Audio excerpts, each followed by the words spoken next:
எனக்கு தைராய்டு வந்திருந்துச்சு. அதுக்கப்புறம் என் முடியெல்லாம் நிறையவே கொட்டி போச்சுங்க. இப்போயாவது என் முடியை வந்து நல்லபடியாக பார்த்து நல்லா வளர்க்கணுன்னு தான் ஒரு சில பேக்கெல்லாம் ஹேருக்கு அப்ளை பண்ணுறேன். அதில் வந்து இந்த பேக் ரொம்ப முக்கியமாக நான் ஹேரில் அப்ளை பண்ணிக்கிட்டுருக்கேன். எனக்கு வந்து ஹேர் க்ரோத் நல்லாயிருக்கு. இப்போ ஹேர் ஃபால் ஸ்டாப் ஆயிடுச்சு. அதுக்கு என்ன நான் யூஸ் பண்ணேன்னா, ரோஸ்பெரியும் வெந்தயத்தையும் நைட்டு ஊற வச்சுட்டு அடுத்த நாள் காலையில் கொஞ்சம் செம்பருத்தி பூக்கள் இலை எல்லாமே சேர்த்து கொஞ்சம் ஆயில் சேர்த்து நல்லா அரைச்சிட்டு அப்படியே ஹேரில் அப்ளை பண்ணுறதை விட நீங்கள் அதை நல்லா ஒரு காட்டன் கிளாத்தில் போட்டு நல்லா பிழிஞ்சதுக்கு அப்புறமேட்டு உங்கள் ஹேரில் அப்ளை பண்ணிங்கன்னா ஹேரில் அப்ளை பண்ணுறதுக்கு அவ்வளோ ஸ்மூத்தாக இருக்கும். முடி நல்லா சாஃப்டாக ஸ்மூத்தாக ஹேர் ஃபால்லாம் சூப்பராக ஸ்டாப் ஆயிரும். கண்டிப்பாக ட்ரை பண்ணி பாருங்கள். நான் சொன்ன மாதிரி நீங்கள் ஹேரில் அப்ளை பண்ணிங்கன்னா உங்களுக்கு வாஷ் பண்ணுறதுக்கு ரொம்ப ஈஸியாக இருக்கும். குளிச்சுட்டு வந்தேன், பயங்கர பசியாக இருந்துச்சு. ஹோல் எக்கு 3 எக்கு எடுத்துக்கிட்டேன். ஆம்லேட் போட்டுட்டு கூடவே சப்ஜா சீடு 1 டம்ளர் நான் சாப்பிட்டுட்டேன். இப்போலாம் என்னுடைய ஹெல்த்தை நல்லா பார்த்துக்கணுன்னு எனக்கு ஆர்வம் வந்திருக்கு. டயட் வந்து கொஞ்சம் கொஞ்சம் நான் ஃபாலோ பண்ண ஆரம்பிச்சிருக்கேன்.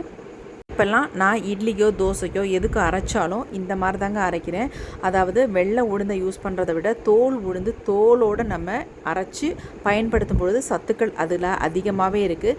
நல்லாயிருக்கும். தோசையும் நல்லா சாஃப்டாகவும் இருக்கும். கண்டிப்பாக ட்ரை பண்ணி பாருங்கள். மதிய நேரத்தில் நம்ம வெளியில் வந்து உக்காந்தோம்னா கொஞ்சம் அனலாக தாங்க இருக்கும். நம்ம ஷீட்டு போட்டிருக்கிறதுனால அப்படி தான் இருக்கும். ஆனால் அதுக்கு நான் என்ன பண்ணுவேன் அப்படின்னா, அங்கே இருக்க செடிங்களுக்கெலாம் கொஞ்சம் தண்ணி அடித்து விட்ருவேன்.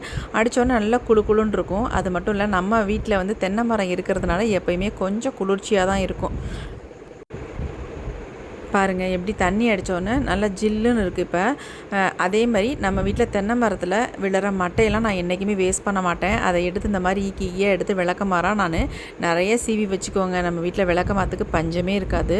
4லேருந்து 5 மணி நேரம் மட்டும் இந்த மாவு ஊறினா போதும். நல்லாவே ஊறிடுச்சு. ஆல்ரெடி நம்ம கழுவிட்டு வச்சதுனால அப்படியே எடுத்து நான் கிரைண்டரில் போட்டுட்டேன். நல்லா அரைச்சதுக்கு அப்புறமேட்டு நைட்டே நான் தோசை ஊற்றிட்டேங்க. ஏன்னா மாவை நான் வெளியிலே வச்சுருந்தேன். பாருங்கள் எவ்வளோ அருமையாக தோசை வந்திருக்கு அப்படின்னு. கொஞ்சம் கூட